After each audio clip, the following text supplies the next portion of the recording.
ગોધરા તાલુકાના નદીસર ગ્રામ પંચાયતમાં જે દિવાલનું કામ થયેલ એ દિવાલમાં ગેરરીતિ થયેલ અંગેની રજૂઆત થયેલ હતી, જે અંતર્ગત માન્ય જિલ્લા વિકાસ અધિકારી શ્રી દ્વારા ઘોઘંબા તાલુકા વિકાસ અધિકારીને તપાસ સુપ્રત કરવામાં આવેલી હતી, જે તપાસ અહેવાલ જિલ્લા કક્ષાએ રજૂ કરવામાં આવેલ અને એ તપાસમાં જે દિવાલનું કામ છે તે એના નિયત માપ કરતાં ઓછું થયેલ હોવાનું ફલિત થયેલ હતું, જે અહેવાલ અંતર્ગત જિલ્લા વિકાસ અધિકારી શ્રી દ્વારા અત્રે પૂરતા માંગેલ કે જવાબદાર જે કર્મચારી પદાધિકારી હોય એની સામે કાર્યવાહી કરવાની થાય છે.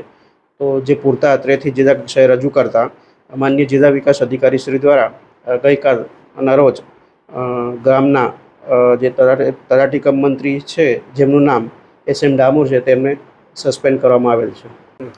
અમારા ગામ નદીસરમાં પ્રાથમિક આરોગ્ય કેન્દ્રમાં જે દિવાલ મંજૂર થઈ છે તેમાં મોટો ભ્રષ્ટાચાર થયો છે. તે ભ્રષ્ટાચારને અનુસંધાનમાં જિલ્લા વિકાસ અધિકારી સાહેબ શ્રીએ તાત્કાલિક તલાટી સાહેબને સસ્પેન્ડ કર્યા છે.